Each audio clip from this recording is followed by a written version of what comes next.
Hi friends, ನಾವು ಇವತ್ತು ಧಾರವಾಡದಾಗದು ಇಲ್ಲಿ ಸಂಡೇ ಎಲ್ಲರೂ ಟೆಸ್ಟ್ ಬರೆಯಕ್ಕೆ ಬಂದಿದ್ದಾರೆ. ನಾವು ಆಸ್ಪಿರೆಂಟ್ನ ಒಂದೆರಡು ಕ್ವಶನ್ ಕೇಳೋಣ. ಅಂದ್ರೆ ಈಗ state government time to time call for ಮಾಡತ್ತಿಲ್ಲ, ಮತ್ತು ಮಾಡಿದ್ರು ಎಲ್ಲ ಎಕ್ಸಾಮ್ದಾಗ ಸ್ಕ್ಯಾಮ್ ನಡೆಯತ್ತವು. ಅದ್ರ ಬಗ್ಗೆ ಆಸ್ಪಿರೆಂಟ್ ಏನು ಹೇಳ್ತಾರೋ ಕೇಳೋಣ, ಮತ್ತು ಧಾರವಾಡದಾಗ ಆಸ್ಪಿರೆಂಟ್ ಸ್ಟ್ರಗಲ್ ಬಗ್ಗೆ ಎಲ್ಲ ಕ್ವಶನ್ ಕೇಳೋಣ. ಬೈ, ನಂದೊಂದು ಯೂಟ್ಯೂಬ್ ಚಾನಲ್ ಐತಿ, ಜಾಬ್ ಇನ್ಫಾರ್ಮೇಷನ್ ಬಗ್ಗೆ ವಿಡಿಯೋ ಮಾಡ್ತೀನಿ. ಈಗ ಆಸ್ಪಿರೆಂಟ್ ಬಗ್ಗೆ ಒಂದೆರಡು ಕ್ವಶನ್ ಕೇಳ್ತೀನಿ, ಹೇಳ್ತೀರಿ? ನಿಮ್ಮ ಹೆಸರು? ಸುನೀಲ್ ಅಂತ. ಸುನೀಲ್. ಯಾವ ಜಾಬ್ ಪ್ರಿಪ್ರೇಷನ್ ಮಾಡತ್ತೀರಿ? ಈಗ ಕೆ ಎಸ್ ಪಿ ಎಸ್ ಎರಡು. ಹಾಂ, ಈಗ time to time state government ಯಾವ ಕಾಲ್ಪಾರ್ ಮಾಡತ್ತಿಲ್ಲ. ಕಾಲ್ಪಾರ್ ಮಾಡಿದ್ರು ಎಲ್ಲಾದ್ರಾಗ ಸ್ಕ್ಯಾಮ್ ಆಗತ್ತಾವ, ಅದ್ರ ಬಗ್ಗೆ ಏನು ಹೇಳ್ತೀರಿ? ಹೌದು ರೀ, ಈಗ ರೀಸೆಂಟಾಗಿನೂ ಹಂಗಾಯ್ತು. ಕೆ ಎಸ್ ಒಳಗೆ ಮೇನ್ಸ್ ಎಕ್ಸಾಮ್ ಒಳಗೆ ಮೇನ್ಸ್ ಎಕ್ಸಾಮ್ ಬರ್ದಿದ್ದೆಲ್ಲ ಎಲ್ಲ ಸೀರಿಯಲ್ ನಂಬರ್ ಇದು. ಒಂದು ರೂಮ್ ಒಳಗೆ ಹಂಗೆ ಬರೋಕ್ಕೆ ಸಾಧ್ಯನೇ ಇಲ್ಲ. ಯಾವಾಗ ಗೋಲ್ಮಾಲ್ ಆದಾಗ ಹಂಗೆ ಬರೋಕ್ಕೆ ಸಾಧ್ಯ. ಹಿಂಗೆಲ್ಲ ಮಾಡೋದು ಸರಿಯಾಗಲ್ಲ. ಯಾಕಂದರೆ ಆಸ್ಪಿರೆಂಟ್ಸ್ ಎಲ್ಲ 4-5 ವರ್ಷ ಎಲ್ಲ ಕೂತ್ಕೊಂಡು ಅವ್ರು ಟೈಮೆಲ್ಲ ಕೊಟ್ಟಿರ್ತಾರೆ. ಹಿಂಗೆಲ್ಲ ಮಾಡೋದು ಸರಿ ಅನ್ಸಂಗಿಲ್ಲ ನನಗೂ. ಅವರ ಇದೇನದು ಮೋಟಿವೇಶನ್ ಅನ್ನೋದು ಹೋಗ್ಬಿಡ್ತು ಒಂದೇ ಸಲಕ್ಕೆ. ಹಿಂಗೆಲ್ಲ ಕನ್ಫರ್ಮ್ ಮಾಡಿದ್ರು ಸ್ವಲ್ಪ ಪ್ರಾಬ್ಲಮ್ ಆಗುತ್ತೆ. ಇವಾಗ ಆಸ್ಪಿರೆಂಟ್ ಭಾಳ ಇರ್ತಾರೆ, ಜಾಬ್ ಕಾಂಪಿಟೇಷನ್ ಭಾಳ ಐತೆ, ಬಟ್ ವೇಕೆನ್ಸಿ ಕಡಿಮೆ ಇರ್ತಾವ್ರಿ. ಹೌದು, ಈಗ ಎಲ್ಲರಿಗೂ ಜಾಬ್ ಸಿಗಂಗಿಲ್ಲ. ಜಾಬ್ ಸಿಗಲ್ದವ್ರಿಗೆ ಏನು ಹೇಳಕ್ಕೆ ಇಷ್ಟಪಡ್ತೀರಿ? ಜಾಬ್ ಸಿಗ್ಲಾರ್ದು ಅನ್ನೋಕ್ಕಿಂತ ಪ್ರಿಪೇರ್ ಆಗ್ತಾನೆ ಒಂದು ಸೈಡ್ ಜಾಬ್ ಮಾಡ್ಕೊಂಡ್ರೆ ಭಾಳ ಬೆಟರ್ ಅನ್ಸುತ್ತೆ. ಯಾಕಂದರೆ ಯಾರು ಅಸ್ಯೂರೆನ್ಸ್ ಕೊಡೋಕ್ಕಾಗಲ್ಲ ಗೌರ್ಮೆಂಟ್ ಜಾಬ್ ಎಲ್ಲರೂ ಕೊಡ್ತೀವಿ ಅಂತ. ಯಾಕಂದರೆ ಎಲ್ಲರೂ ಗೌರ್ಮೆಂಟ್ ಜಾಬ್ ಸಿಗೋಕ್ಕಾಗಲ್ಲ. ಯಾಕಂದರೆ ಒಂದು ಕನ್ಫರ್ಮ್ ಮಾಡಿದ್ರೆ, ಈಗ ರೀಸೆಂಟಾಗಿ ವಿ ಎಕ್ಸಾಮ್ ಆಯಿತು. ಅದೇ ವಿ ಎಕ್ಸಾಮಿಗೆ 1,000 ಪೋಸ್ಟಿಗೆ 8 ಲಕ್ಷನ ಅಪ್ಲಿಕೇಶನ್ ಹಾಕಿದ್ದಾರೆ. 8 ಲಕ್ಷಕ್ಕೆ ಅಪ್ಲಿಕೇಶನ್ ಹಾಕಿದ್ರೆ ಎಲ್ಲರಿಗೂ ಕೊಡೋಕ್ಕಾಗಲ್ಲ ಜಾಬ್. ಎಲ್ಲರೂ ಇದು ಪ್ರಿಪರೇಷನ್ ಜೊತೆಗೆ ಸ್ಕಿಲ್ ಡೆವಲಪ್ ಮಾಡ್ಕೊಳ್ಳೋದು ಭಾಳ ಚಲೋ ಅನ್ಸುತ್ತೆ. ಇವಾಗ ನೀವು ಆಸ್ಪಿರೆಂಟಿಗೆ ಏನು ಹೇಳಕ್ಕೆ ಇಷ್ಟಪಡ್ತೀರಿ? ಒಂದು ಮಾಡಿ ನೀವು ಆಸ್ಪಿರೆಂಟ್ಸ್ಗೆ ಅಂದರೆ ಕಾಲೇಜ್ ಟೈಮ್ ಒಳಗೇ ಸ್ವಲ್ಪ ಪ್ರಿಪೇರ್ ಇದ್ದರೆ, ಬೇಸಿಕ್ ಪ್ರಿಪೇರ್ ಇದ್ದರೆ ಇಲ್ಲಿಗೆ ಬಂದಾಗ ಈಸಿ ಆಗುತ್ತೆ. ಇಲ್ಲಾಂದರೆ ಹೆವಿ ಅನಿಸ್ಬಿಡ್ತು ಒಂದೇ ಸಲಕ್ಕೆ. ಬೆಟರ್ ಡಿಗ್ರಿ ಟೈಮ್ ಒಳಗೇ ಸ್ವಲ್ಪ ಪ್ರಿಪೇರ್ ಹಾಕ್ಕೊಂತ ಇದ್ರೆ ಚಲೋ. ಥ್ಯಾಂಕ್ ಯು ಸೊ ಮಚ್ ಅಣ್ಣ. ಒಂದೆರಡು ಕ್ವಶನ್ ಕೇಳಿ ಹೇಳ್ತೀರಿ? ಒಂದೆರಡು ಕ್ವಶನ್ ಕೇಳಿ. ಟ್ಯಾಲೆಂಟೆಡ್ ಬಾಯ್ ಅದ. ನಿಮ್ಮ ಹೆಸರು? ಅಪ್ಪು. ಯಾವ ಥರ ಕ್ವಶನ್ ಕೇಳ್ತೀರ ಅಂತ ಹೇಳಿ? ಕ್ಯಾಸುಲಿ, ಏನು ಕಾಂಪಿಟೇಟಿವ್ ಇಲ್ಲ, ಹಂಗೆ ಆಸ್ಪಿರೆಂಟ್ ಬಗ್ಗೆ. ನಿಮ್ಮ ಹೆಸರು? ನನ್ನ ಹೆಸರು ಅಪ್ಪು ಅಂತ. ನೀವು ಯಾವ ಜಾಬ್ ಪ್ರಿಪ್ರೇಷನ್ ಮಾಡ್ತೀರಿ? ನಾವು PSI ಮಾಡ್ತಾ ಇದ್ದೀವಿ. ಎಷ್ಟು ವರ್ಷ ಆಯ್ತು ಓದಾಕಿದ್ದು? 2 ವರ್ಷ ಆಯಿತು. ಇವಾಗ ಸ್ಟೇಟ್ ಗೌರ್ಮೆಂಟಲ್ಲಿ ಯಾವುದೂ ರಿಕ್ರೂಟ್ಮೆಂಟ್ ಇಲ್ಲ ಟೈಮ್ ಟು ಟೈಮ್, ಬಟ್ ಯಾವುದಾದ್ರು ಜಾಬ್ ಅಂದ್ರೆ ರಿಕ್ರೂಟ್ಮೆಂಟ್ ಕರೆದ್ರು ಎಲ್ಲಾದ್ರೂ ಸ್ಕ್ಯಾಮ್ ಆಗತ್ತೆ. ಅದ್ರ ಬಗ್ಗೆ ನಿಮ್ಮ ಅಭಿಪ್ರಾಯ ಏನು? ಮೊದಲು KSPR ಸರಿ ಇಲ್ಲ. ಅವ್ರ ಎಕ್ಸಾಮ್ ತಿಂಗಳ ನಡೆಸಿಕೊಟ್ರೆ ಎಲ್ಲ ಚೆನ್ನಾಗಿರುತ್ತೆ.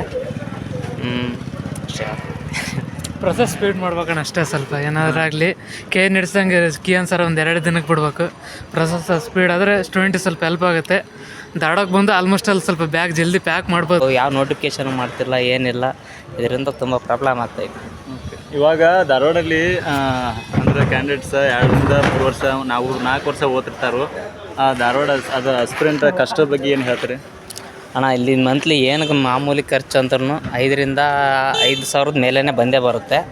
ಅದನ್ನೆಲ್ಲ 5-10 ದಿನ ತಿಂಗಳ ಕೊಡ್ಬೇಕಂದ್ರೆ ಮನೆಗೆ ತುಂಬ ಪ್ರಾಬ್ಲಮ್ಸ್ ಇದ್ದಾವೆ. ಅವು ಹಳ್ಳಿಗಾರರಿಗೆ ಅಷ್ಟೇ ಗೊತ್ತಾಗ್ತದೆ. ಅವರಿಗೆಲ್ಲ ರಾಜಕೀಯ ವ್ಯಕ್ತಿಗಳಿಗೆಲ್ಲ ಇವೆಲ್ಲ ಗೊತ್ತಾಗಲ್ಲ. 5,000 10,000 ಅವ್ರಿಗೆ ಲೆಕ್ಕಿಲ್ಲ. ಇವರು ಹಳ್ಳಿಗಾರರಿಗೆ ಮಾತ್ರ 5,000-10,000 ರೂಪಾಯಿ ವ್ಯಾಲ್ಯೂ ಗೊತ್ತಾಗುತ್ತೆ ಅಷ್ಟೇ. ಇಲ್ಲಿ ಕನಿಷ್ಠ ಅಂದರೆ ಇಲ್ಲಿ 3-4 ವರ್ಷ ಆಯಿತು. ತಿಂಗಳ 5,000 ರೂಪಾಯಿ ಕಟ್ಕೊಂಡ್ರೆ ಇಲ್ಲಿಗೆಲ್ಲ ಒಂದು 3-4 ಲಕ್ಷದಿಂದ ಬರೀ ನಾವು ದುಡಿಯೋ ವಯಸ್ಸಿಗೆ ಬಂದು ಈ ಟೈಮಾಗೆ ತಂದೆ ತಾಯಿ ಹತ್ರ ದುಡ್ಡು ಇಸ್ಕೊಂಡು ಇದು ಮಾಡಿದರೆ ತುಂಬ ಕಷ್ಟದ ಪರಿಸ್ಥಿತಿ ಅಷ್ಟೇ. ಇವಾಗ ಹೊಸ ಅಂದ್ರೆ ನೀವು ಆಸ್ಪಿರೆಂಟಿಗೆ ಏನು ಹೇಳಕ್ಕೆ ಇಷ್ಟಪಡ್ತೀರಿ? ಸ್ವಲ್ಪ ಬರ್ತಾನೆ ಸ್ವಲ್ಪ ಬೇಸಿಕ್ ಬುಕ್ನ ಪ್ರಿಪ್ರೇಷನ್ ಮಾಡೋಕೆ ಬರಬೇಕು.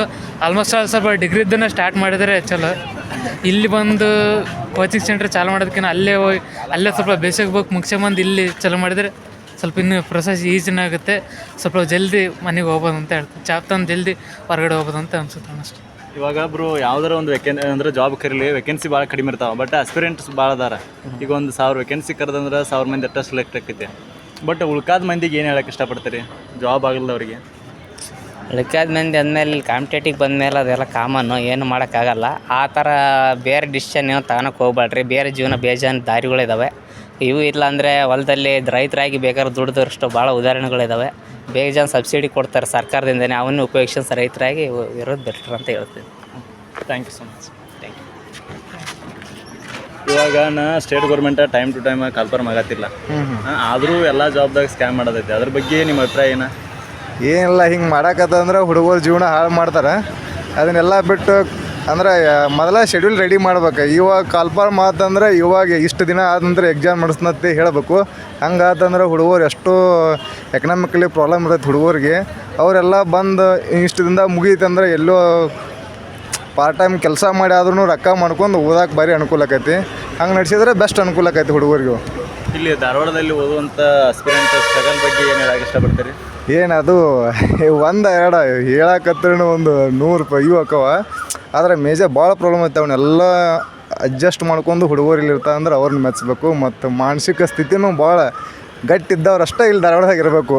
ಎಲ್ಲಕ್ಕೂ ರೆಡಿಯಾಗಿರ್ಬೇಕು ಒಟ್ಟೆ. ಇವಾಗ ಯಾವುದೋ ಒಂದು ಜಾಬ್ ವೇಕೆನ್ಸಿ ಕಡಿಮೆ ಇರ್ತಾವ್ರಿ, ಬಟ್ ಅಪ್ಲಿಕೇಶನ್ ಭಾಳ ಮಂದಿ ಹಾಕಿರ್ತಾರೋ, ಎಲ್ಲರಿಗೂ ಜಾಬ್ ಸಿಗಂಗಿಲ್ಲ. ಜಾಬ್ ಸಿಗಲ್ದವ್ರಿಗೆ ಏನು ಹೇಳಕ್ಕೆ ಇಷ್ಟಪಡ್ತೀರಿ? ಜಾಬ್ ಸಿಗಲ್ಲ ಅಂದ್ರೆ ಇದೇ ಫೈನಲ್ ಅಂತಲ್ಲ. ಆಲ್ಟರ್ನೇಟಿವ್ ಆಪ್ಷನ್ ಏನಾಗ್ಲಿಕ್ಕಂದ್ರೆ ಆಪ್ಷನ್ B ಒಂದು ರೆಡಿ ಇರಬೇಕು. ಅದಕ್ಕೆ ಯಾವತ್ತು ಆಗ್ಲಿಕ್ಕಂದ್ರೆ ನನ್ನ ಜೀವನಾನ ಇಲ್ಲೇ ಮುಗಿತಪ್ಪ ಅಂತಿಲ್ಲ. ಇದಕ್ಕೆ ಅದ್ರ ಬೇಕಾದಂಗೆ ಏನು ಬೇಕಾದ್ರೆ ಮಾಡ್ಬೋದು, ಬಿಸ್ನೆಸ್ ಮಾಡ್ಬೋದು. ಅದರ ಆಪ್ಷನ್ B ಒಂದು ಇರಲೇಬೇಕು ಯಾವತ್ತು ಒಟ್ಟೆ ಸ್ಟೂಡೆಂಟ್ ಲೈಫು. ನೀವು ಆಸ್ಪಿರೆಂಟಿಗೆ ಏನು ಹೇಳಕ್ಕೆ ಇಷ್ಟಪಡ್ತೀರಿ? ಏನಿಲ್ಲ ಅಂದ್ರೆ ಸ್ಟೇಟ್ ಗೌರ್ಮೆಂಟ್ಗಿಂತ ಸೆಂಟ್ರಲ್ ಗೌರ್ಮೆಂಟ್ ಮಾಡೋದು ಭಾಳ ಬೆಸ್ಟ್ ಅನ್ಸುತ್ತೆ. ಯಾಕಂದ್ರೆ ಒಂದು ವರ್ಷದಾಗ ಪ್ರತಿ ವರ್ಷ ಕನ್ಫರ್ಮ್ ಆಕೈತಿ. ಈ ಸ್ಟೇಟ್ ಗೌರ್ಮೆಂಟ್ದವ್ರು 4 ವರ್ಷ ಜಗ್ತಾರೆ ಒಂದು notification.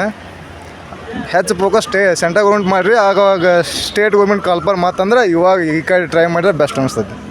Thank you so much. ಇವಾಗ ಸ್ಟೇಟ್ ಗೌರ್ಮೆಂಟಲ್ಲಿ ಯಾವುದೇ ರಿಕ್ರೂಟ್ಮೆಂಟ್ ಇಲ್ಲ, ಯಾವ್ದಾರ ರಿಕ್ರೂಟ್ಮೆಂಟ್ ಆದರೂ ಎಲ್ಲದ್ರಾಗ ಸ್ಕ್ಯಾಮ್ ಆಗತ್ತವ. ಅದ್ರ ಬಗ್ಗೆ ನಿಮ್ಮ ಅಭಿಪ್ರಾಯ ಏನು? ಏನಿಲ್ಲ ರೀ, ಅದ್ರ ಬಗ್ಗೆ ಏನು ಅಭಿಪ್ರಾಯ ಇಲ್ಲ ರೀ. ಕರೆಕ್ಟಾಗಿ ಮಾಡ್ಬೇಕಷ್ಟೇ. ಈಗ KPSCಗಿಂತ KE ಬೆಟರ್ ಅನ್ನಿಸ್ತೈತೆ. ಈಗ PC ಮಾಡಿದರೆ ನಮ್ಮ ಪ್ರಕಾರ KEನೇ ಮಾಡ್ಬೇಕಂತ ಅನ್ನಿಸ್ತೈತೆ. KPSC ಎಲ್ಲ ನೋಡ್ತಾ ಇದೀವಲ್ಲ, ಎಲ್ಲ ಸ್ಕ್ಯಾಮು. ಇವಾಗ ನೀವು ಸ್ಟಡಿ ಮಾಡ್ತಿರ್ತೀರಿ, ಸ್ಟಡಿ ಮಾಡುವಾಗ ಮೊಬೈಲ್ ಡಿಸ್ಟ್ರಾಕ್ಷನ್ ಭಾಳ ಆಕೈತಿ, ಬಟ್ ಅದನ್ನ ಹೆಂಗೆ ಕಂಟ್ರೋಲ್ ಮಾಡ್ತೀರಿ? ಮೊಬೈಲ್ ಸ್ವಿಚ್ ಆಫ್ ಮಾಡಿ ಇಟ್ಬಿಡ್ತೀವಿ ಅಷ್ಟೇ ಸೈಡಿಗೆ. ಅಷ್ಟೇ. ಇವಾಗ ನಿಮಗೆ ಯಾವ್ದಾರ ಒಂದು ಜಾಬ್ ನೀವು ತೊಗೋಬೇಕಂದ್ರೆ ಕೋಚಿಂಗ್ ಬೇಕು, ಏನು ಹಂಗೆ ಕೋಚಿಂಗ್ ಇಲ್ಲದೇನೋ ತೊಗೋಬೋದು? ಇಲ್ಲ ಸರ್, ಕೋಚಿಂಗ್ ಬೇಕಾಗ್ತೈತೆ.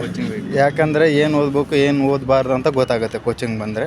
ಇಲ್ಲಾಂದ್ರೆ ನಾವೇ ಓದ್ತೀವಿ ಅಂದರೆ ಸ್ವಲ್ಪ ಟೈಮ್ ಭಾಳ ಆಗುತ್ತೆ, ಬೇಗ ಕ್ರ್ಯಾಕ್ ಮಾಡೋಕ್ಕಾಗಲ್ಲ ಎಕ್ಸಾಮ್ ಅಷ್ಟೇ. ಇವಾಗ ನೀವು ಆಸ್ಪಿರೆಂಟಿಗೆ ಏನು ಹೇಳಕ್ಕೆ ಇಷ್ಟಪಡ್ತೀರಿ? ಈಗ ಬರೋರಿಗೆ ಅವ್ರು ಯಾರಾದರೂ ಹೊಸಬ್ರಾಗಿದ್ದರೆ ಫಸ್ಟ್ ಎಲ್ಲಾದರೂ ಒಂದು ಕೋಚಿಂಗ್ ಸೇರ್ಕೊಂಡು ಕೋಚಿಂಗ್ ಮುಗಿಸ್ಕೊಂಡು ಹೋಗಿ ಓದಬೇಕು. ಇವಾಗ ನಮಗೆ ಏನು ಗೊತ್ತೇ ಇಲ್ಲ ಅಂದರೆ ಏನು ಓದಬೇಕು ಏನಿಲ್ಲ ಅಂತ ಗೊತ್ತಾಗೋದಿಲ್ಲ. ಬೇಸಿಕ್ ಬುಕ್ ಓದ್ಕೊಂಡು ಕೂತ್ಕೊಂಡ್ರೆ ಈಗ ಕವರ್ ಆಗೋದಿಲ್ಲ ಕ್ವಶನ್ಸು. ಎಲ್ಲನೂ ಓದಬೇಕಾಗುತ್ತೆ. ಒಂದೇ ಬುಕ್ನಲ್ಲಿ ಕವರೇ ಆಗೋದಿಲ್ಲ ಈಗ ಕ್ವಶನ್ಸ್ ನೋಡಿದರೆ. ಇವಾಗ ಯಾವುದೇ ಒಂದು ಜಾಬ್ ಅಂದರೆ ವೇಕೆನ್ಸಿ ಎಲ್ಲ ವೇಕೆನ್ಸಿ ಕಡಿಮೆ ಇರ್ತಾವ್ರೆ, ಬಟ್ ಆಸ್ಪಿರೆಂಟ್ ಭಾಳ ಅದಾರ. ಅಪ್ಲಿಕೇಶನ್ ಭಾಳ ಮಂದಿ ಹಾಕಿರ್ತಾರೆ, ಬಟ್ ಎಲ್ಲರೂ ಸೆಲೆಕ್ಟ್ ಆಗಂಗಿಲ್ಲ. ಈಗ ಒಂದು 1000 ವೇಕೆನ್ಸಿ ಕರೆದಂದ್ರೆ 1000 ಕ್ಯಾಂಡಿಡೇಟ್ ಅಷ್ಟು ಸೆಲೆಕ್ಟ್ ಆಕಾರ, ಬಟ್ ಉಳ್ಕಾದವ್ರು ಸೆಲೆಕ್ಟ್ ಆಗಲ್ಲ. ಅವ್ರಿಗೆ ಏನು ಹೇಳಕ್ಕೆ ಇಷ್ಟಪಡ್ತೀರಿ? ಏನಿಲ್ಲ, ಮತ್ತೆ ಚೆನ್ನಾಗಿ ಓದಬೇಕು. ಎಷ್ಟೇ ಜನ ಆದರೂ ಕೂಡ ಯಾರು ಚೆನ್ನಾಗಿ ಓದ್ತಾರೆ ಅವ್ರದ್ದು ಮಾತ್ರ ಜಾಬ್ ಆಗ್ತೈತೆ. ಮತ್ತು ಎಲ್ಲ ಸೋರ್ಸನ್ನು ಇಟ್ಕೊಂಡು ನೋಟ್ಸ್ ಮಾಡ್ಕೊಂಡು ಚೆನ್ನಾಗಿ ಓದ್ಕೋಬೇಕಷ್ಟೆ. ಮತ್ತು ಆಗಲಿಲ್ಲ ಅಂದರೆ ಅವ್ರು ಏನು ಮಾಡೋಕ್ಕಾಗುತ್ತೆ, ಹೋಗ್ಬೇಕಷ್ಟೆ ಮನೆಗೆ. ಓಕೆ, ಇವಾಗ ಧಾರವಾಡದಲ್ಲಿರೋ ಒಂದು ಆಸ್ಪಿರೆಂಟ್ ಸ್ಟ್ರಗಲ್ ಬಗ್ಗೆ ಏನು ಹೇಳ್ತೀರಿ? ಇಲ್ಲಿ ಭಾಳ ಕಷ್ಟ ರೀ ನಿಜವಾಗ್ಲೂ. ಇಲ್ಲಿ ಧಾರವಾಡದಲ್ಲಿ ಎಷ್ಟು ಕಷ್ಟ ಅಂದರೆ ಪಾಪ ನಮಗೆ ಗೊತ್ತಿರೋ ಎಷ್ಟೋ ಜನ ಒಂದು ದಿನಕ್ಕೆ 2 ಸಲ ಊಟ ಮಾಡ್ತಿದ್ದಾರೆ. ಭಾಳ ಕಷ್ಟ ಇಲ್ಲಿ ಧಾರವಾಡದಲ್ಲಿ. ಈಗ ಏನಾದರೂ ಈಗ ನೋಟಿಫಿಕೇಷನ್ ಆಗಲಿಲ್ಲ ಅಂದರೆ ಎಷ್ಟಾದರೂ ಪ್ರಾಬ್ಲಮ್ ಆಗುತ್ತೆ, ಅಂದ್ರೆ ಭಾಳ ಪ್ರಾಬ್ಲಮ್ ಆಗುತ್ತೆ. 3 years ಆಯ್ತು ಇಲ್ಲಿಗೆ ಬಂದು ನಾವು ಧಾರವಾಡಕ್ಕೆ. ಇನ್ನು ಯಾವ ನೋಟಿಫಿಕೇಷನ್ ಇಲ್ಲ ಏನಿಲ್ಲ. ಅದರಲ್ಲೂ ಬಿಟ್ಟರು ಕೂಡ ಹಿಂಗೆಲ್ಲ ಸ್ಕ್ಯಾಮ್ಗಳು ನಡೀತಿದ್ದಾವೆ. ಬಟ್ ನಮಗೆ ಈ ಸಲ ಏನಂತಂದರೆ KEನೇ ಮಾಡ್ಬೇಕು ಎಕ್ಸಾಮು. ಯಾಕಂದರೆ KSP ಮೇಲೆ ನಂಬಿಕೆ ಇಲ್ಲ, KPSC ಮೇಲೂ ನಂಬಿಕೆ ಇಲ್ಲ, ಬರೀ ಆಗ್ತಾನೇ ಇದ್ದಾವೆ. ಅವು ನೋಡ್ತಿದ್ದೀವಲ್ಲ, KEನೇ ಬೆಟ್ರ್ ಅನ್ನಿಸ್ತೈತೆ ಈಗ ಸದ್ಯಕ್ಕೆ. ಕ್ವಶನ್ ಪೇಪರ್ ಟಫ್ ಬರ್ಬೋದು, ಬಟ್ ಕ್ವಾಲಿಟಿ ಇದ್ದರೆ ಜಾಬ್ ಆಗುತ್ತೆ ಅಷ್ಟೇ. Thank you so much. Bro, aspirant ಬಗ್ಗೆ ಒಂದೆರಡು ಕ್ವಶನ್ ಕೇಳ್ತೀನಿ ಹೇಳ್ತೀರಾ? ಆಸ್ಪಿರೆಂಟ್ ಕ್ವಶನ್ ಕೇಳ್ತೀನಿ. ನಿಮ್ಮ ಹೆಸರು? ಮಂಜೂರಿ. ಯಾವ ಜಾಬ್ ಪ್ರಿಪ್ರೇಷನ್ ಮಾಡ್ತೀವಿ? ನಾವು PSI ರೀ. ಎಷ್ಟು ವರ್ಷದಿಂದ? ಒಂದು 3-4 ವರ್ಷ ಆಯ್ತು. ಕೋಚಿಂಗ್ ಎಲ್ಲ ಮಾಡಿದ್ರಿ? ಕೋಚಿಂಗ್ ಏನಿಲ್ಲ, ಸೆಲ್ಫ್ ಸ್ಟಡಿ. ಓಕೆ, ಇವಾಗ ಸ್ಟೇಟ್ ಗೌರ್ಮೆಂಟಲ್ಲಿ ಟೈಮ್ ಟು ಟೈಮ್ ರಿಕ್ರೂಟ್ಮೆಂಟ್ ಇಲ್ಲ. ಹೌದು. ಯಾವುದೇ ರಿಕ್ರೂಟ್ಮೆಂಟ್ ಆದರೂ ಎಲ್ಲದ್ರಾಗ ಸ್ಕ್ಯಾಮ್ ಆಗತ್ತವ. ಅದ್ರ ಬಗ್ಗೆ ನಿಮ್ಮ ಅಭಿಪ್ರಾಯ ಏನು?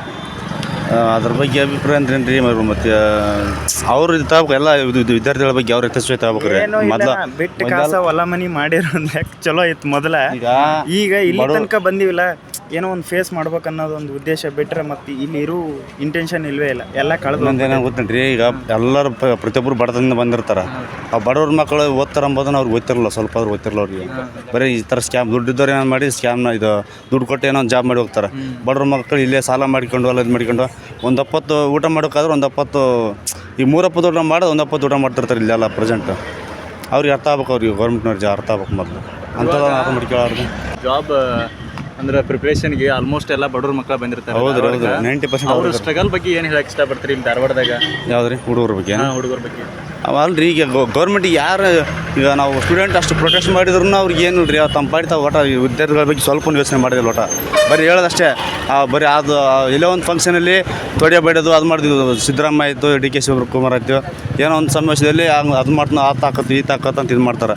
ಇಲ್ಲಿ ಉದ್ಯೋಗ ಭರ್ತಿ ಮಾಡಿದ್ರಾಗ ಇದು ತೋರಿಸ್ಬೇಕು ಅವರೆಲ್ಲರೂ. ಉದ್ಯೋಗ ವಿದ್ಯಾರ್ಥಿಗಳ ಕಷ್ಟ ಏನು, ಊಟದ ಪರಿಸ್ಥಿತಿ ಹಂಗೈತೆ, ರೂಮಿಂದ ಏನೈತೆ. 3,000 ಕೊಡ್ತಿದ್ದೀನಿ ಅಂತ ಹೇಳಿದ್ರು ಅವರು.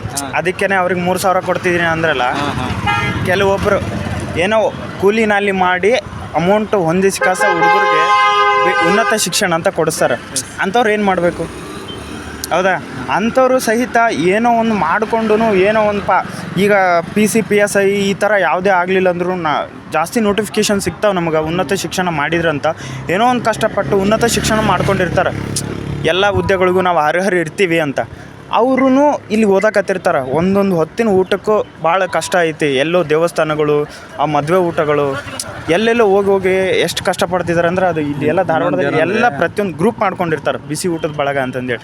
ಅಷ್ಟು ಕಷ್ಟಪಟ್ಟೆಲ್ಲ ಬದುಕಾಕತ್ತಾರೆ. ಆದರೂ ಇವ್ರಿಗೇನು ಕರುಣೆನೇ ಇಲ್ಲ ಕಿಂಚಿತ್. ಒಂದು ಸ್ವಲ್ಪ ಇವ್ರ ಬಗ್ಗೆ ಒಂದು ಸ್ವಲ್ಪನೂ ಕಾಳಜಿ ಇಲ್ಲ. ಆದರೂ ಈಗೆಲ್ಲ BJP ಬಗ್ಗೆ ಇವ್ರ ಬಗ್ಗೆ ತಗೊಂತಾರೆ. ಪಕ್ಷ ಬೇಕಾಗಿಲ್ಲ, ಇಲ್ಲಿ ರಾಜಕೀಯ ಅಲ್ವೇ ಅಲ್ಲ, ಹುಡುಗರು ಇದಾರಲ್ಲ. ರಾಜಕೀಯ ಸಂಬಂಧಪಡೋದು ಬರೀ ರಾಜಕೀಯದವರು ತಮ್ಮ ಬೆಳೆ ಬೆಳೆಸೋಕ್ಕೋಸ್ಕರ ಬರ್ತಿರ್ತಾರೆ. ಇವ್ರನ್ನ ಯಾಕೆ ತೊಗೊಂಬರಕತ್ತಾರ, ಇವ್ರು ಮಾಡಾಕತ್ತಾರ ಅಂತಂದೇಳಿ ಹ್ಯಾಕೆ ತೊಗೊಂಬರ್ತಾರಂದ್ರೆ, ಇವ್ರು ಇರಲಿಲ್ಲ ಅಂದ್ರೆ ಹುಡುಗರು ಹೇಳ್ತಿರ್ಲಿಲ್ಲ, ದಂಗೆ ಹೇಳ್ತಿರ್ಲಿಲ್ಲ ಅಂತ. ಹುಡುಗರು ಕ್ವಶನ್ ಮಾಡ್ಬೇಕಲ್ಲ, ಕ್ವಶನ್ ಮಾಡ್ಬೇಕು, ಧೈರ್ಯ ಬೇಕಲ್ಲ. ಧೈರ್ಯನೇ ಇಲ್ಲ ಹುಡುಗರ ಹತ್ರ. ಅಲ್ಲ, ಏನು ಮಾಡೋದು? KPSC ಬರೀ ಇದೇ ಥರ ಸ್ಕ್ಯಾಮ್ ಆಗ್ತಾ ಹೋದ್ರೆ ನಾವು ಅಲ್ಲಿದ್ದಲ್ಲಿ ನಾವು 3 ವರ್ಷ ಇಲ್ಲೇ ಓದ್ತಾ ಇದೀವಲ್ಲ, ಸುಮ್ಮನೆ ಆರಾಮ ಅಲ್ಲೇ ಊರಲ್ಲಿ ಯಾವುದೊಂದು ಟೀ ಸ್ಟಾಲ್ ಯಾವ್ದು ಇಟ್ಟು ಮಾಡಿದ್ವಲ್ಲ. ಇವಾಗ ಗೌರ್ಮೆಂಟ್ರಿಗೆ ಅರ್ಥನೇ ಆಗ್ತಲ್ಲ. ಒಟ್ಟು ಬರೀ ಹಿಂಗೈತೆ ಸ್ಕ್ಯಾಮ್ ಆಗೋದು. ಅದ್ರ ಬಗ್ಗೆ ಈಗ ನೋಡಿ ಮೊನ್ನೆ ಸ್ಕ್ಯಾಮ್ ಐತಿ ಅನ್ನೋದ್ರ ಬಗ್ಗೆ ಒಟ್ಟು ತಲೆನೇ ಕೆಡ್ಸ್ಕೊಂತಿಲ್ಲ. ಹುಡುಗರು ಕಷ್ಟಪಟ್ಟು ಓದಿರ್ತಾರಲ್ಲ. ಇಲ್ಲಿ BJPನೂ ಬೇಡ, ಕಾಂಗ್ರೆಸ್ಸು ಬೇಡ, ಯಾವುದೇ ಪ್ರಾದೇಶಿಕ ಪಕ್ಷನ ತರಬೇಕು. ಒಂದು ಇಲ್ಲ ನೋಟ ಹಾಕಿ ಬರ್ತೀನಿ ಅಣ್ಣ. ನಾನಂತರೂ ನಿಜವಾಗ್ಲೂ ನೋಟನೇ ಹಾಕ್ತೀನಿ. ಯಾವ ನನ್ನ ಮಗ್ಗು ಓಟ್ ಹಾಕಂಗಿಲ್ಲ, ನಾನು ನೋಟನೇ ಹಾಕ್ತೀನಿ. ನನ್ನ ನೇಮಕಾತಿ ಒಳಗೆ ಯಾವುದೇ ಭ್ರಷ್ಟಾಚಾರವಿಲ್ಲದ ಏನು ಕಾಲ್ಫಾರ್ಮನ್ನು ಎಕ್ಸಾಮ್ ನಡೆಸಿದ್ರೆ ಎಲ್ಲ ಹುಡುಗರು ಪಾಸಾಗಿ ಧಾರವಾಡ ಇಷ್ಟು ಜನ ಇರೋಕ್ಕೆ ಚಾನ್ಸ್ ಇಲ್ಲ. ಅರ್ಧಕ್ಕೆಲ್ಲ ಹುಡುಗರು ತರ್ತಾಕ್ತಾರೆ. ಮತ್ತು ನೇಮಕಾತಿ ಒಳಗೆ ಪಾರದರ್ಶಕ ಆಗ್ಬೇಕು. ಇವಾಗ ಅಣ್ಣ ಯಾವುದೇ ಒಂದು ಅಂದ್ರೆ ಜಾಬ್ ಕರ್ಲಿ ವೇಕೆನ್ಸಿ ಕಡಿಮೆ ಇರ್ತಾವಣ್ಣ, ಬಟ್ ಅಸ್ಪಿರೆಂಟ್ ಭಾಳ ಅದಾರ. ಹೌದ್ರಿ. ಈಗ 1000 ವೇಕೆನ್ಸಿ ಕರೆದಂದ್ರೆ 1000 ಮಂದಿ ಅಷ್ಟು ಸೆಲೆಕ್ಟ್ ಆಕಾರು. ಹೌದು. ಇನ್ನು ಉಳ್ಕಾದ ಮಂದಿ ಸೆಲೆಕ್ಟ್ ಆಗಂಗಿಲ್ಲ. ಅವ್ರಿಗೆ ಏನು ಹೇಳಕ್ಕೆ ಇಷ್ಟಪಡ್ತಾರೆ? ಅವ್ರು ಮತ್ತೆ ಏನು ಮಾಡ್ತಾರೆ, ಏಜ್ ಅನ್ನೋದು ಈಗ ಒಂದು ವರ್ಷ ಅಲ್ಲ 2 ವರ್ಷ 3 ವರ್ಷ ದಿನ ಸುಮ್ಮನೆ ಅವರು ಅದು ಇದು ಒಳ ಮೀಸಲಾತಿ ಅಂತ ಏನೋ ಒಂದು ತೊಡ್ಕೊಂಡು ಗ್ಯಾರಂಟಿ ಆ ಗ್ಯಾರಂಟಿ ಈ ಗ್ಯಾರಂಟಿ ಅಂತ ಮಾಡಿ ಸುಮ್ಮನೆ 3 ವರ್ಷನೂ ವೇಸ್ಟ್ ಮಾಡಿದ್ರು ಹುಡುಗರದು. ಅವ್ರದ್ದು ಏಜ್ ಕೂಡ ಲಿಮಿಟ್ ಇತ್ತು. ಅದು ಲಾಸ್ಟ್ ಇದೊಂದು ವರ್ಷ ನಮಗೆ ಏಜ್ ಇರೋದು. ಈಗ ವಯಸ್ಸು 30 ಈಗ ಆಯ್ತು. ಈಗ ಒಂದು ವರ್ಷ ಆಯ್ತಿರತ್ತೆ, ಇಲ್ಲಂದ್ರಲ್ಲ ಹಂಗೆ ಐತಿ. ಏಜಿಗೆ ತಕ್ಕಂಗೆ ಐತಿ ಇಲ್ಲಿ ವಯಸ್ಸಲ್ಲ. ಪ್ಲಾನಿಂಗ್ ಇಟ್ಕೊಂಡು ಓದಾಕ ಬರ್ಬೇಕು. ನಮ್ಮ ಮುಂದೆ ಇದು ಗೌರ್ಮೆಂಟ್ ಜಾಬ್ ಆಗಲಿಲ್ಲ ಅಂದ್ರೆ ನಮ್ಮ ಮುಂದೆ ಏನು ಮಾಡಬೇಕು? ಬೇರೆ ಸ್ಟೇಟಲ್ಲಿ ಏಜ್ ಪರ್ಮನೆಂಟಾಗಿ 34-35 ಈ ಥರ ಮಾಡಿದ್ದಾರೆ. ಇಲ್ಲೇನು 27-28 ಮಾಡಿದ್ರೆ ಮಂದಿ ಇವಾಗ ಒಂದು ವರ್ಷ ಅಷ್ಟೇ ಮಾಡಿದ್ದಾರೆ ಅಷ್ಟೇ. ಈಗ ಏಜ್ ಮುಗಿತು ಅಂದ್ರೆ ಆಯ್ತು, ಬಗೆ ಪಾರದರ್ಶಕತೆ ಇಲ್ಲ. ಯಾವುದೇ ಒಂದು ಎಕ್ಸಾಮ್ ನಡೆಸ್ತಾರಂದ್ರೆ ಅದ್ರೊಳಗೆ ಪಾರದರ್ಶಕತೆನೇ ಇಲ್ಲ. 50% ಹೆಚ್ಚಿಗೆ ಭ್ರಷ್ಟಾಚಾರನೇ ಆಗ್ತಾವ. ಎಷ್ಟೋ ಏಜ್ ಮುಗಿಯೋಕೆ ಬಂದಂಥವ್ರು ಏನು ಮಾಡ್ತಾರೆ, 1 ಮಾರ್ಕ್ಸ್ 2 ಮಾರ್ಕ್ಸ್ 3 ಮಾರ್ಕ್ಸ್. ಈಗ ಎಲೆಕ್ಷನ್ ಮೂಮೆಂಟ್ನಾಗ ಇವ್ರು ಈ ಥರ ಕರಿಬೇಕಂತ ಏಜ್ ರಿಲೇಷನ್ ಮಾಡಿದೆ ಅನ್ನು ಮಾಡಿದ್ರೆ ಮಾಡ್ತಾರೆ. ಮೊದಲು ಮಾಡೋಕೈತಿ. ಈಗ ಏಜ್ ಎಲೆಕ್ಷನ್ಕಿಂತ ಮುಂಚೆ ಎಲೆಕ್ಷನ್ ಬಂತಂತೇಳಿ ತಾವು ಹೌದಾಗ್ಬೇಕಂತೇಳಿ ಈ ಥರ ಮಾಡೋಕೈತಾರೆ ಅವರು. ಇವಾಗ ಧಾರವಾಡಕ್ಕೆ ಅಂದ್ರೆ ಜಾಬ್ ಪ್ರಿಪೇರ್ ಮಾಡೋಕ್ಕಾಗಲಿ, ಈಗ ನೀವು ಅಸ್ಪಿರೆಂಟಿಗೆ ಏನು ಹೇಳ್ತೀರಿ? ನೀವು ಅಡ್ವೈಸ್ ಏನು ಹೇಳಿದ್ರಿ? ಈಗ ಗೌರ್ಮೆಂಟ್ ಕರೆಕ್ಟ್ ಆಗಿ ಹೋಗ್ಬೇಡ್ರಿ. ಏನ್ ಅದಿರಲ್ಲ ಬರಾಕ್ ಹೋಗ್ಬೇಡ್ರಿ. ಏನಾರ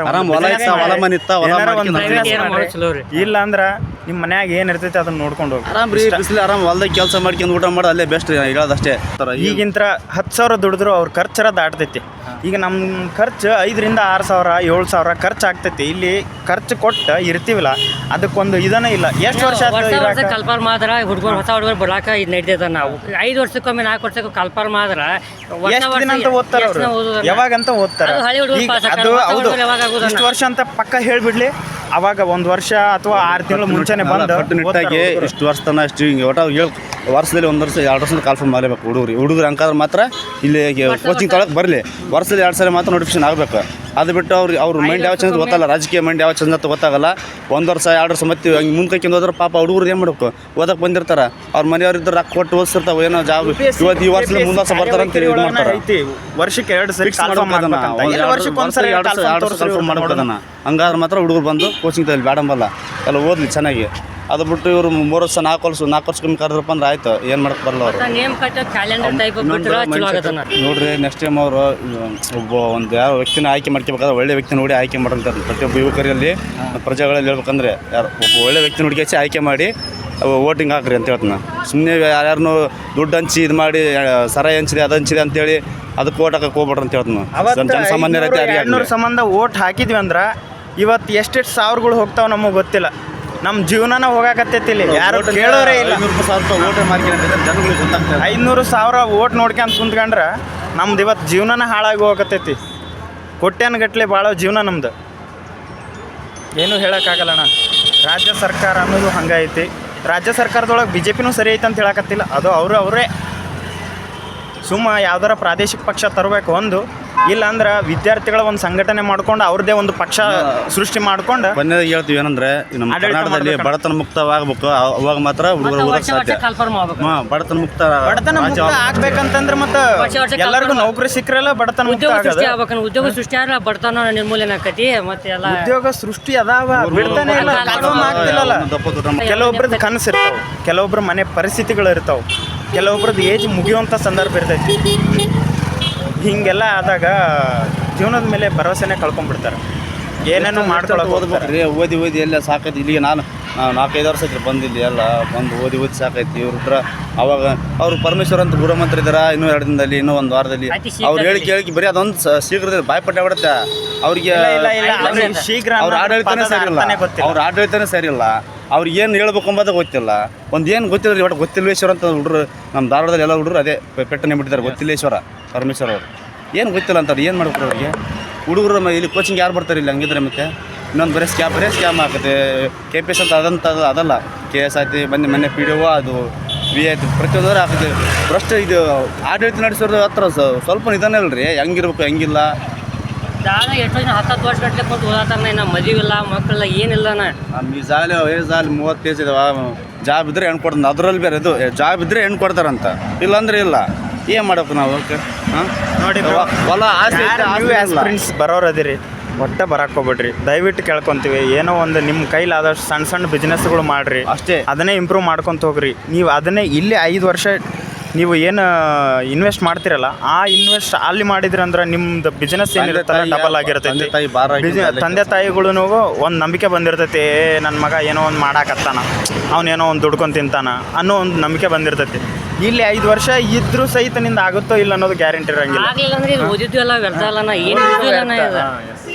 1 ಮಾರ್ಕ್ಸಲ್ಲಿ 2 ಮಾರ್ಕ್ಸಲ್ಲಿ ಹೋಗಕತ್ತು ಅಂದ್ರೆ ಊರಿಗೆ ಹೋದ್ವಿ ಅಂದ್ರೆ ಅವಂದೇನು ಬಿಡ ಪಾಲ್ತು ತಿರುಗಾಡಿ ಬಂದಾನ. ಇಷ್ಟೇ ಜನದ 2-3 ಪೊಲೀಸ್ ಫಿಸಿಕಲ್ ಹೋಯ್ತು. ಹಂಗೆ ಪ್ರಯತ್ನ ಮಾಡಕತ್ತಿದ್ರು, ಸತತ ಪ್ರಯತ್ನ ಇದೆ. 5ನೇ ವರ್ಷದ ನೋಡೋಣ, ಲಾಸ್ಟ್ ಆಪ್ಷನ್ ಸಿಗ್ತಿದೆ, ಆಗಲ್ಲ ನೋಡೋಣ ಏನೋ ಮಾಡಬೇಕು. ಇವ್ರಿಗೆ ಏಜ್ ಕೂಡ ಲಿಮಿಟ್ ಐತೆ. ಇನ್ನೊಂದೇನಂದ್ರೆ ಮೈಂಡ್ ಸೆಟ್, ಹುಡುಗರು ಓದೋ ಟೈಮ್ನಲ್ಲಿ ಓದ್ತಾರೆ, ಆ ಟೈಮ್ನಾಗ ಅವ್ರು ಕಾಲ್ಫಾರ್ಮ್ ಮಾಡಬೇಕು. ಇಲ್ಲ 2 ವರ್ಷ 3 ವರ್ಷ ಮುಂದೆ ಕೈಕೊಂಡು ಹೋದ್ರೆ ಆ ಮೈಂಡ್ ಸೆಟ್ ಮಾತ್ರ ಹೆಂಗೆ ಚೇಂಜ್ ಆಯ್ತು ಗೊತ್ತಾ? ಏಜ್ ಆಗಿರ್ತೊಂದು ಮನೇಲಿ ಪರಿಸ್ಥಿತಿ, ಬಡತನ ಪರಿಸ್ಥಿತಿ ಇರುತ್ತೆ, ಮೈಂಡ್ ಹಂಗೆ ಇರೋಲ್ಲ. ಓದಿದ್ದಲ್ಲ ನೆನಪು ಇದೆ ಅಂತಾರಲ್ಲ, ಅರುಂಬರು ಅಂತಾರಲ್ಲ, ಓದಿದ್ದು ಮರ್ತು ಬಿಡೋದು, ಆ ಥರ ಆಗಿಬಿಡುತ್ತೆ. ಹಂಗಾದ್ರೆ ಏನು ಮಾಡ್ತಾ ಎಕ್ಸಾಮ್ ಸ್ಕೋರ್ ಮಾಡೋಕ್ಕಾಗತ್ತಾ? ನಂದಷ್ಟೇ ಅಲ್ಲ, ಪ್ರತಿಯೊಬ್ಬರು ನಾನು ಅಬ್ಸರ್ವ್ ಮಾಡೀನಿ. ಪ್ರತಿಯೊಬ್ಬರು ಪಾಪ ಇನ್ನಾದ್ರೂ ಕುಂತ ನಮ್ಗಿನ್ನ ಸೀನಿಯರ್ಸ್ 30, 32, 35 ವಯಸ್ಸಾದ್ರೆ ಹಂಗೆ ಕುಂತಾರೆ ಪಾಪ. ಅವ್ರಿಗೆಲ್ಲ ಏನು ಮಾಡಕ್ಕೆ ಮತ್ತೆ ಓದಿದ್ದೆಲ್ಲ ಮರ್ತು ಬಿಡ್ತಾರೆ. ಇವ್ರು ಹಿಂಗೆ 3 ವರ್ಷ 4 ವರ್ಷ ಬಿಟ್ಟು ಕರೆದ್ರೆ ಹೆಂಗೆ ಅಂತ. ಅದರಿಂದನೇ ಯಾವ ಹೊಸ ಸ್ಪ್ರಿಂಟ್ ಬರ್ಬೇಕಾದ್ರೆ ಸ್ವಲ್ಪ ಯೋಚನೆ ಮಾಡಿ ಬರ್ರಿ. ಯಾಕಂದ್ರೆ ನಮ್ಮ ಸರ್ಕಾರ ಹೆಂಗೈತೆ ಅದನ್ನ ನೋಡ್ಕಿಸಿ ಬರ್ರಿ. ನಿಮ್ಮ ಪರಿಸ್ಥಿತಿ ಹೆಂಗೈತೆ ಸರ್ಕಾರ.